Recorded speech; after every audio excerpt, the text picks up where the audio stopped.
Encik, saya ingin membuka akaun simpanan di bawah skim perbankan Islam di bank ini. Boleh Encik terangkan serba sedikit tentang skim perbankan Islam? Boleh, Cik.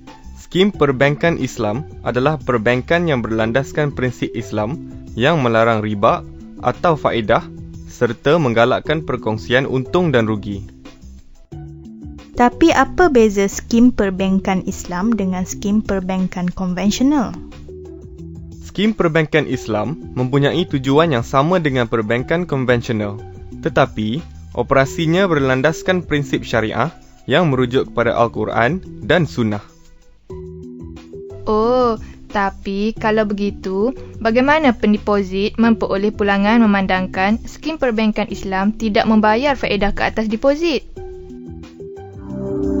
Skim perbankan Islam adalah berlandaskan prinsip perkongsian untung antara bank dan pendeposit. Keuntungan daripada aktiviti-aktiviti perbankan Islam akan dikongsi antara bank dan pendeposit berdasarkan nisbah perkongsian untung yang telah dipersetujui dan dibayar dalam bentuk dividen kepada pendeposit. Jumlah dividen yang diberi bergantung kepada jumlah keuntungan yang dihasilkan daripada operasi bank. Laila, bagus betul skim perbankan Islam ini, ya? Skim perbankan Islam. Skim perbankan Islam. Skim perbankan Islam adalah aktiviti perbankan yang dijalankan berlandaskan prinsip syariah yang dikenali sebagai fiqh al-muamalat, peraturan-peraturan Islam dalam urus niaga. Prinsip asas skim perbankan Islam adalah perkongsian untung dan rugi serta larangan ke atas riba, faedah.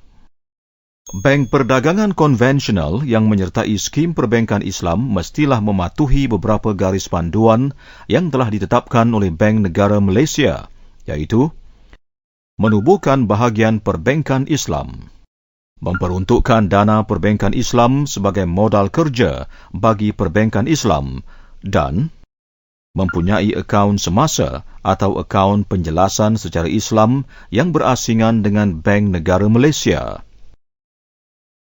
Skim perbankan Islam adalah berlandaskan kepada 6 konsep yang berikut, iaitu wadiyah, mudarabah, murabahah, musyarakah, bai bitaman ajil, bai at-takjiri. Wadiyah.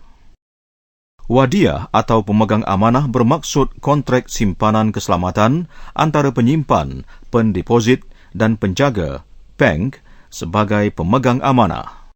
Konsep wadiyah meliputi 2 jenis akaun, iaitu akaun semasa dan akaun tabungan. Simpanan yang diterima daripada penyimpan akan dilaburkan dalam aktiviti yang berlandaskan prinsip syariah. Simpanan tidak akan dibayar faedah oleh pihak bank. Sebaliknya, keuntungan yang diperolehi akan dibahagikan kepada penyimpan dalam bentuk dividen sebagai hibah, hadiah atau sagu hati mengikut kadar yang telah dipersetujui bersama. Mudarabah. Mari kita ikuti perbualan selanjutnya antara Laila, Meme dan pegawai bank untuk memahami konsep ini. Encik, boleh saya bertanya sedikit? Saya kurang faham tentang konsep mudarabah ini. Boleh Encik tolong jelaskan? Boleh.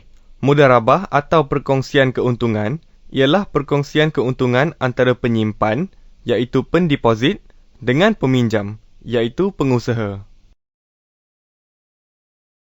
Dalam kontrak ini, pihak bank bertindak sebagai orang tengah yang mengeluarkan pinjaman kepada peminjam dengan menggunakan wang simpanan penyimpan. Menurut risalah bank ini, keuntungan yang diperoleh melalui peraburan yang berkonsepkan mudarabah akan dikongsi bersama antara penyimpan, peminjam dan pihak bank mengikut kadar yang telah dipersetujui antara ketiga-tiga pihak tersebut.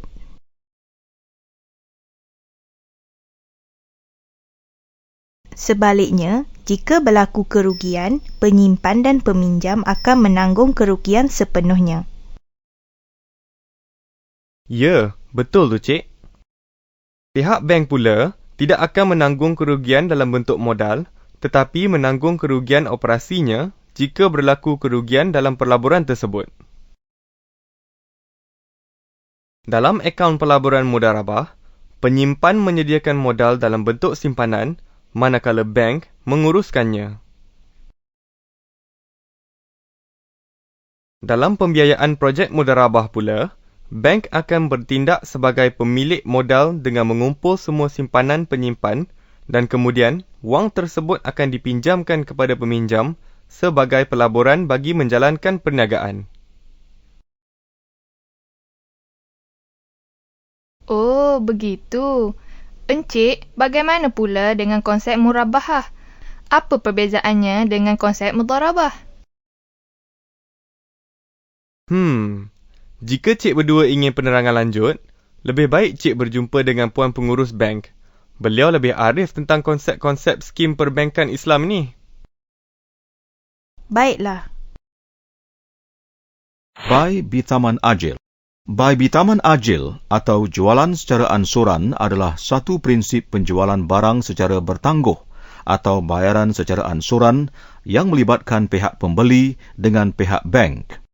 Di bawah prinsip ini, pihak bank akan membeli barang atau aset yang dikehendaki oleh pelanggan dan menjualkannya semula kepada pelanggan pada harga jualan yang meliputi kos dan keuntungan. Harga yang dibayar oleh pembeli adalah lebih tinggi berbanding dengan harga secara tunai. Pembeli akan membayar secara ansuran kepada pihak bank selepas menerima barang yang dikehendaki tersebut. Kemudahan ini meliputi pembiayaan untuk aset seperti rumah kediaman, ruang kedai, ruang pejabat, kilang dan peralatan, kenderaan bermotor dan hartanah. Bai'at Takjiri. Konsep Bai'at Takjiri atau sewa melibatkan perjanjian sewa antara pihak bank dengan pelanggannya yang membenarkan pelanggan mengambil alih harta sewa pada harga yang dipersetujui bersama. Pengambil alihan ini mengambil kira jumlah bayaran sewa yang telah dijelaskan sebelumnya sebagai sebahagian daripada harga barang tersebut. Sebagai contoh, Encik Velu telah membayar sewa rumah selama 4 tahun kepada bank dan kemudiannya ingin membeli rumah tersebut. Harga rumah adalah RM120,000. Bayaran yang telah dijelaskan iaitu sewa selama 4 tahun ialah RM800 darab 48 bersamaan dengan RM38,400. Baki yang harus dibayar ialah RM120,000 tolak RM38,400 iaitu RM81,600. Ini bermakna apabila Encik Velu telah menjelaskan baki bayaran rumah itu yang berjumlah RM81,600, maka rumah itu akan menjadi hak miliknya.